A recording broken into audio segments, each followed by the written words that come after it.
Assalamualaikum warahmatullahi wabarakatuh. Selamat pagi anak-anak, bertemu lagi dalam pembelajaran IPA. Pada kali ini Bu Diana akan mencoba membahas soal penilaian tengah semester tahun lalu untuk IPA kelas 8 MKKS Kabupaten Bantul. Baik, kita mulai dari soal nomor 1. Perhatikan data berikut. Soalnya, berdasarkan data di atas, ciri tulang keras ditunjukkan oleh nomor. Mari kita lihat satu persatu. Tersusun oleh zat kapur, kalsium karbonat dan kalsium fosfat. Benar. Ciri tulang keras, termasuk ciri tulang keras. Ruang antar sel banyak mengandung kolagen atau zat perekat dan sedikit zat kapur, merupakan ciri dari sendi. Terdapat pada antar ruas tulang belakang dan daun telinga, merupakan ciri dari tulang rawan. Terdapat pada tulang anggota gerak dan tulang tengkorak, merupakan ciri tulang keras. Benar. Berdasarkan data di atas, ciri tulang keras ditunjukkan oleh nomor 1 dan 4. Jawabannya adalah D. Kita lanjutkan nomor 2. Unsur utama yang diberlakukan dalam proses pembentukan tulang keras adalah kalsium, magnesium, dan fosfor. Jawabannya adalah A. Anak-anak harus bisa membedakan kalsium dan kalium, dan fosfor dan fluor.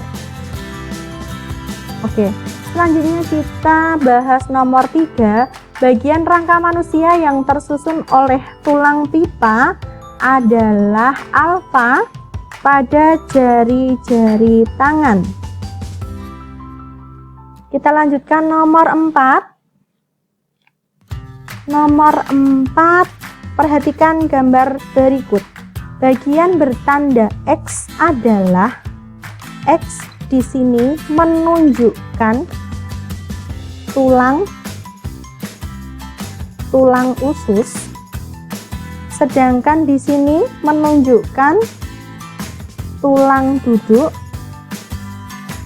sedangkan di sini menunjukkan tulang kemaluan. Bagian yang bertanda X adalah tulang usus. Jawaban yang benar adalah delta. Nomor 5.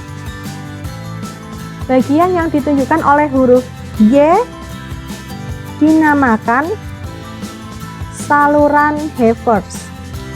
Kita ketahui di sini saluran Hebers, lalu yang lebih atasnya ada osteosit.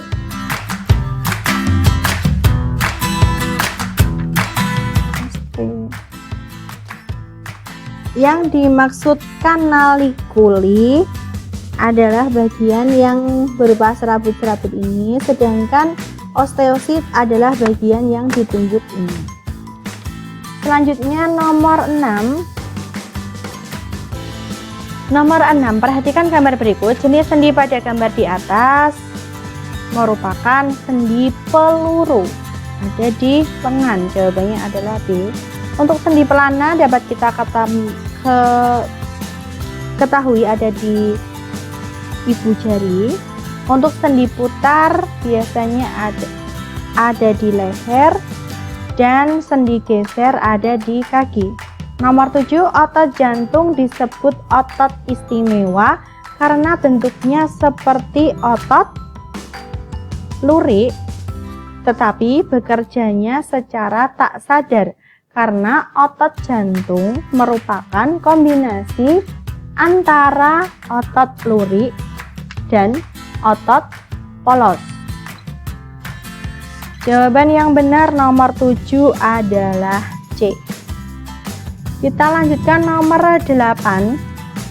Ciri-ciri otot yang benar berdasarkan data di atas adalah nomor. Kita lihat satu persatu. Otot polos bentuknya gelendong. Inti selnya untuk otot polos intinya ada 1 dan di tengah. Gerakannya lambat atau cepat, tahan lelah, dan contohnya yaitu otot rangka. Sedangkan otot lurik bentuknya silindris tidak bercabang, inti selnya banyak tetapi di tepi. Di sini banyak di tepi. Gerakannya cepat, mudah lelah, dan contohnya otot usus halus. Di sini ciri-ciri otot yang benar berdasarkan data di atas adalah nomor 1. Otot polos bentuknya gelendong, otot lurik silindris tidak bercabang, sedangkan otot jantung silindris bercabang. Jawabannya A.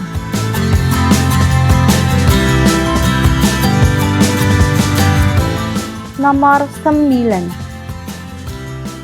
Perhatikan gambar berikut. Di sini tertera gambar otot polos. Bagian tubuh yang tersusun oleh otot polos tersebut di atas adalah A. Lengan atas, itu tersusun atas otot lurik. Lalu nomor B. Jantung, itu tersusun dari otot jantung. Yang C. Lambung tersusun oleh otot polos. Dan yang D. Tungkai tersusun atas otot lurik. Jawaban yang benar adalah C. Lambung. Nomor 10. Mekanisme kerja otot antagonis yang terjadi pada otot bisep dan trisep adalah saat siku melurus, maka otot bisep relaksasi dan otot trisep kontraksi. Otot bisep itu yang atas dan otot trisep itu yang bawah. Jawabannya adalah D. Nomor 11. Kelainan yang terjadi pada jari tangan tersebut dinamakan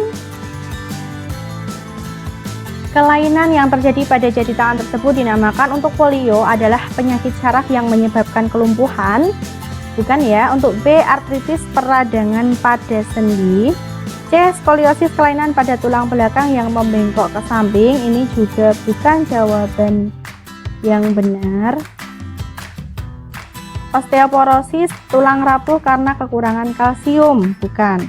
Yang paling tepat adalah artritis peradangan pada sendi. Jawabannya adalah D.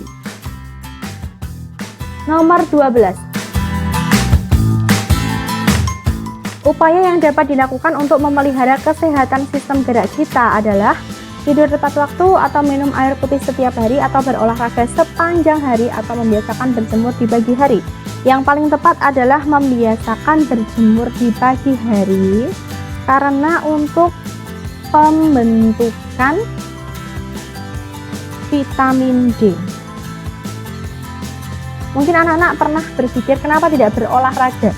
Berolahraga sepanjang hari tidak disarankan.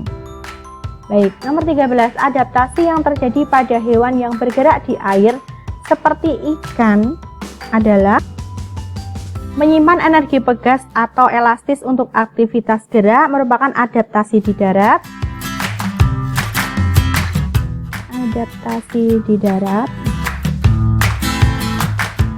Memiliki tulang dan otot kuat untuk mengatasi inersia, juga adaptasi di darat. Memiliki kerangka yang kuat dan ringan, itu biasanya ditemukan di burung untuk terbang. Sedangkan bentuk tubuhnya torpedo, itu yang paling benar. Jadi jawaban nomor 13 adalah delta. Nomor 14. Gerak akar tanaman pada gambar di atas adalah geotropisme, adalah gerak yang dipengaruhi oleh gravitasi. Fototropisme adalah gerak yang dipengaruhi oleh cahaya, gerakannya mencari cahaya. Hidrotropisme adalah gerak yang dipengaruhi oleh air, bergeraknya mencari sumber air, zat air. Dan kemotropisme, gerakannya dipengaruhi oleh zat kimia. Pada gambar sudah ada ilustrasi air, sedangkan akarnya bergerak mendekati air, maka dinamakan gerak hidrotropisme.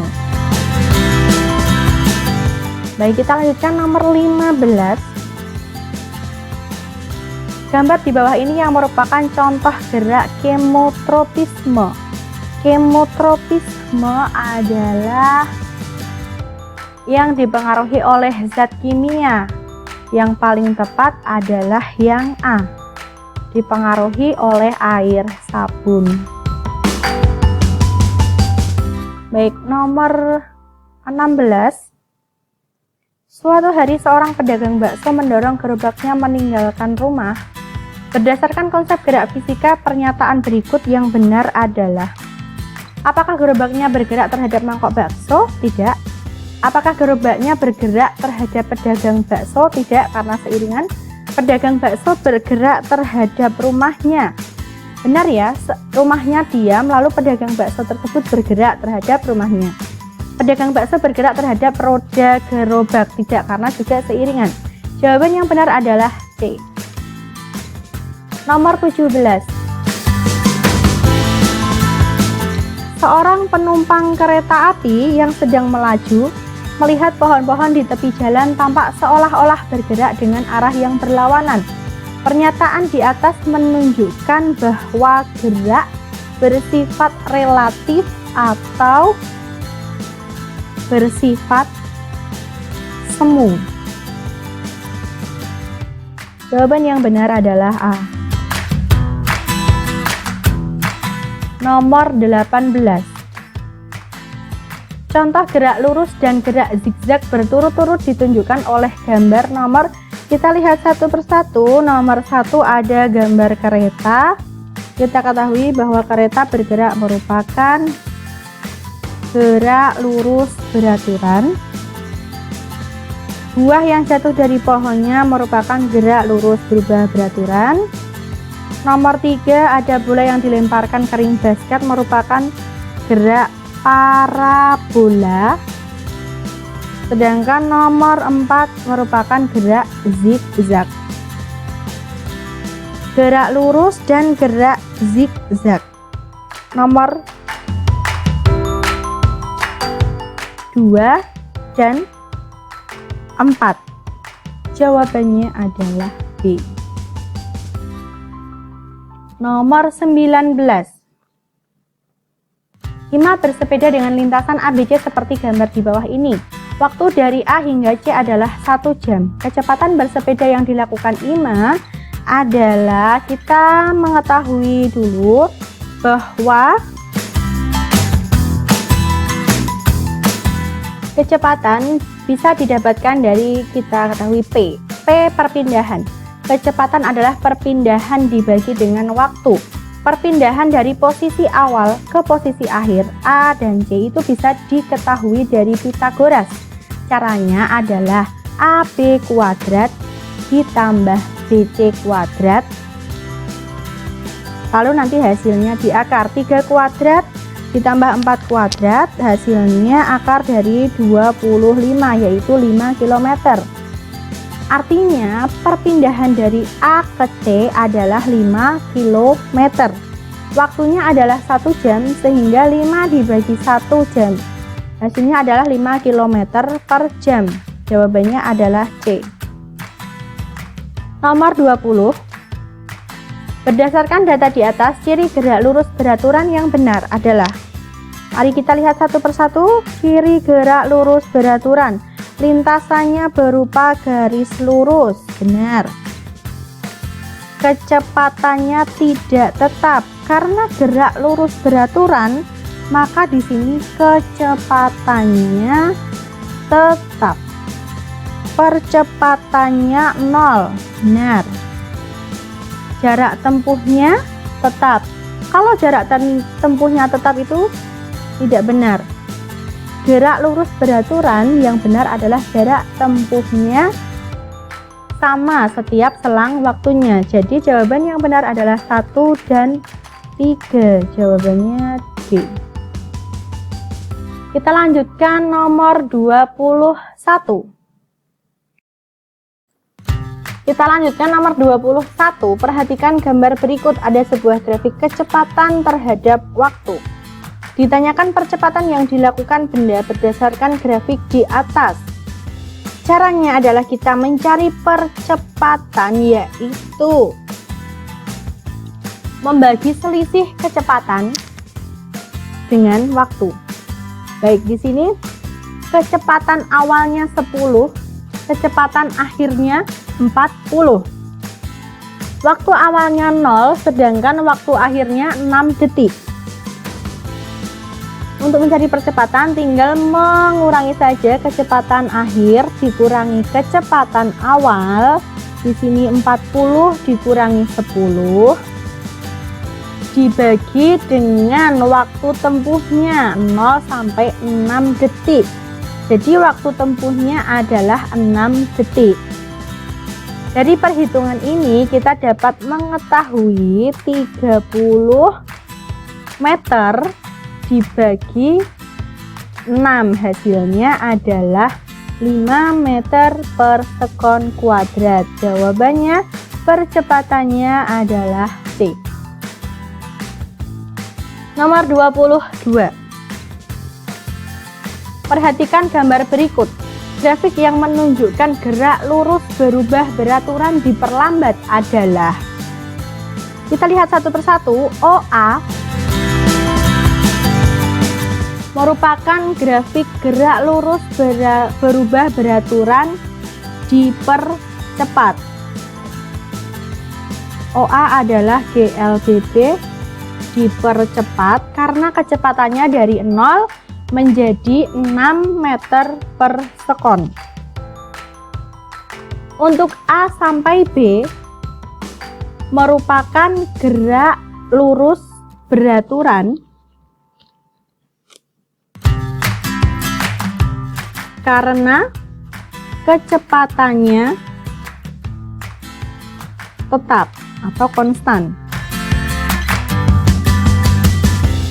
Untuk yang C, grafik B dan C, kecepatan awalnya 6 meter per sekon, kecepatan akhirnya 10 meter per sekon, merupakan gerak lurus berubah beraturan dipercepat karena kecepatannya bertambah banyak. Sedangkan untuk C dan D, kecepatan awalnya 10 meter per sekon, sedangkan kecepatan akhirnya 0, merupakan gerak lurus berubah beraturan diperlambat.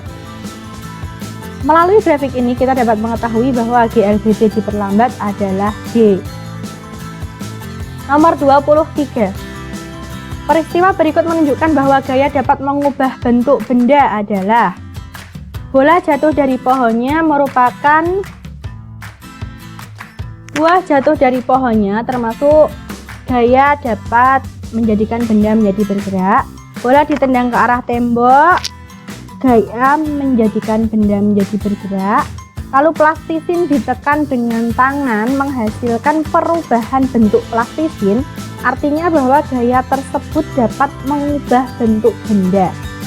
Sedangkan yang D, anak panah dilepas dari busurnya, menunjukkan bahwa gaya dapat menyebabkan benda dari diam menjadi bergerak. Yang ditanyakan adalah yang dapat mengubah bentuk benda. Jawaban yang tepat adalah C. Nomor 24. Berdasarkan gambar di atas, resultan dan arah gaya yang bekerja pada benda tersebut adalah, mudah saja, yang ke kanan ditambahkan lalu dikurangkan ke yang ke kiri. Yang ke kanan mana saja? Ada 30 Newton, 30 Newton, lalu dikurangi gaya yang ke kiri, ada 5 Newton dan ada 10 Newton. Dari sini dapat kita ketahui bahwa hasilnya adalah 30 dikurangi 5 dikurangi 10, hasilnya adalah 15 Newton. Ke kanan apa ke kiri? Kekuatannya lebih besar yang ke kanan atau yang ke kiri? Yang ke kanan ada 30 Newton, yang ke kiri ada 15 Newton, maka lebih kuat yang ke kanan. Berarti hasilnya adalah 15 Newton ke kanan. Jawabannya adalah A. Nomor 25. Berdasarkan data di atas, pasangan macam aktivitas dan jenis gaya yang sesuai adalah kertas akan bergeser ketika didekatkan mistar yang digosokkan rambut. Jenis gaya merupakan gaya listrik statis. Nomor 2, sok motor memantul ketika dipakai sudah benar gaya pegas. Membawa air dalam ember dipengaruhi oleh gaya gravitasi, sedangkan sekelompok orang melakukan tarik tambang bukan merupakan gaya gravitasi. Di sini yang paling tepat adalah nomor 2. Sok motor memantul ketika dipakai merupakan gaya pegas. Baik, nomor 26. Pernyataan di atas yang benar adalah nomor 1. Gaya gesek berlawanan arah dengan gerak benda. Nomor 1 benar bahwa gaya gesek berlawanan arah dengan gerak benda. Lalu nomor 2, gaya gesek antara rem dan cakram bersifat merugikan, justru bersifat menguntungkan. Karena ketika direm maka benda akan berhenti dipengaruhi oleh gaya gesek. Nomor 3, gaya gesek muncul apabila dua buah benda saling bersentuhan. Nomor 3 benar. Nomor 4, gaya gesek antara komponen mesin kendaraan bersifat menguntungkan, justru malah berbahaya, merugikan. Jadi pernyataan di atas yang benar adalah nomor 1 dan 3. Selanjutnya nomor 27. Peristiwa yang berkaitan dengan hukum 1 Newton berikut yang benar adalah A, B, C, D. Kalau yang C dan D itu merupakan hukum ketiga Newton. Aksi reaksi memberikan aksi ke bawah lalu reaksinya ke atas, memberikan aksi ke kanan lalu reaksinya ke kiri. Yang paling tepat adalah yang A. Nomor 28. Berdasarkan gambar di atas, jika balok memiliki massa 5 kg, percepatan yang ditimbulkan adalah percepatan dapat kita cari menggunakan persamaan sigma F sama dengan massa dikalikan percepatan gravitasi. Di sini kita ketahui sigma F ada ke kanan semua, jadi ditambahkan semua. 15 tambah 5 tambah 10 yaitu ada 30 Newton. Masanya 5 kg dikali dengan percepatannya 30, itu 5 dikali berapa? 5 dikali 6. Jadi jawaban yang benar adalah percepatannya 6 meter per sekon kuadrat. Jawabannya B. Nomor 29. Urutan usaha dari yang termudah dilakukan manusia jika menggunakan pengungkit seperti gambar di atas adalah mana saja yang paling mudah? 1, 2, dan 3. Semakin jauh titik tumpu dan gaya, maka semakin banyak keuntungan mekanisnya. Jadi jawabannya 1, 2, dan 3. Nomor 30. Berdasarkan gambar di atas, besar usaha yang terjadi pada kotak tersebut adalah besar usaha. Besar usaha dapat kita ketahui dengan mengalihkan gaya dengan perpindahannya. Gaya pada kotaknya adalah 20 dikurangi 15, lalu perpindahannya adalah 20 meter. 20 kurangi 15 hasilnya 5 Newton dikalikan 20 meter, hasilnya adalah 100 Joule. Jawabannya adalah D. Nomor 31. Sebuah lampu menggunakan energi listrik sebesar 4.500 Joule selama 1,5 menit. Besar daya lampu tersebut adalah daya adalah energi dibagi waktu. Dayanya berarti di sini energi listriknya 4.500 Joule dibagi waktunya 1,5 menit dijadikan berapa detik? 1,5 menit adalah 90 detik, 60 ditambah 30 ya.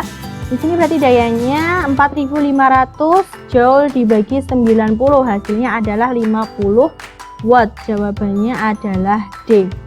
Nomor 32.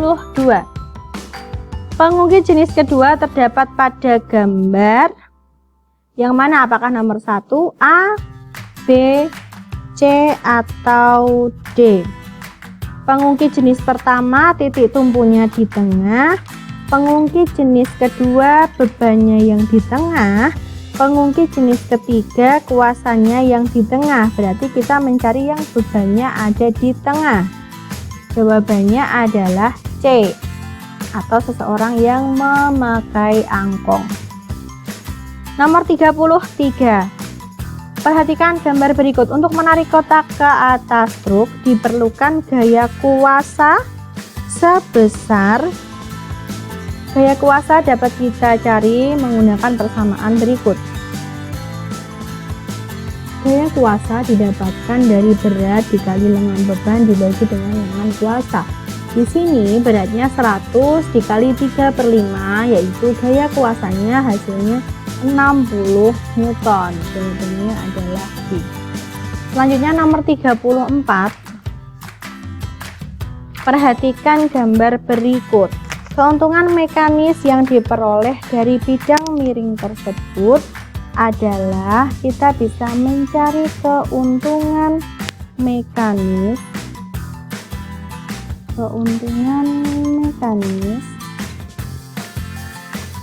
panjang papan dibagi dengan tingginya.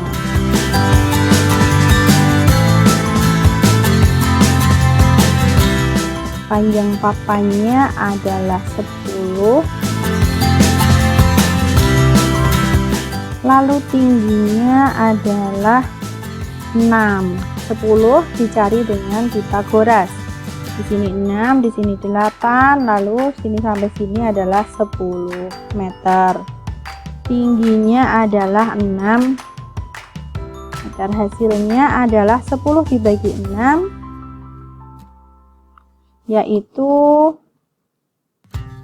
1,67. Jawabannya adalah B. Nomor 35.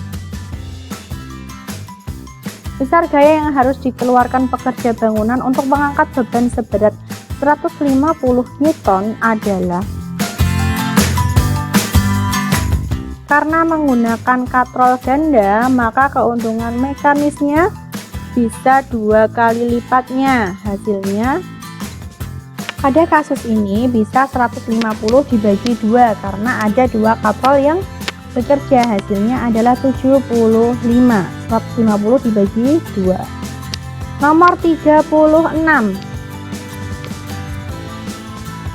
Gaya yang diperlukan untuk mengangkat beban menggunakan katrol tersebut adalah, di sini ada 4 katrol, maka keuntungan mekanisnya adalah 4, maka gaya yang diperlukan hanya 1/4 kali berat bebannya. Nomor 37. Keuntungan mekanik yang diperoleh tuas seperti gambar di atas adalah, baik, kita ketahui di sini lengan kuasanya adalah 1,5 ditambah setengah, hasilnya adalah 2 meter, sedangkan lengan bebannya di sini 0,5 meter. Lalu keuntungan mekanisnya adalah lengan kuasa dibagi dengan lengan beban, 2 dibagi dengan setengah, yaitu hasilnya 4. Jawabannya adalah D. Kita lanjutkan nomor 38. Gaya yang diperlukan untuk mengangkat batu adalah F sama dengan W kali LB per LK. W nya bebannya 1000, lalu dikali LB-nya 0,5 dibagi 2, hasilnya adalah 250 Newton. Jawaban nomor 38 adalah D. Kita lanjutkan nomor 39, perhatikan gambar berikut. Bagian tubuh pemain bulu tangkis yang bekerja berdasarkan prinsip pengungkit adalah A. Otot leher digunakan untuk menengadahkan kepala. Selanjutnya nomor 40, gambar yang menunjukkan prinsip kerja pengungkit jenis 2 pada tubuh manusia. Yang benar adalah apakah A, B, C, atau D? Jawabannya adalah A. Baik. Cukup sekian yang dapat Bu Diana sampaikan. Selamat belajar, semoga sukses di PTS tahun ini. Banyak salah, mohon maaf. Assalamualaikum warahmatullahi wabarakatuh.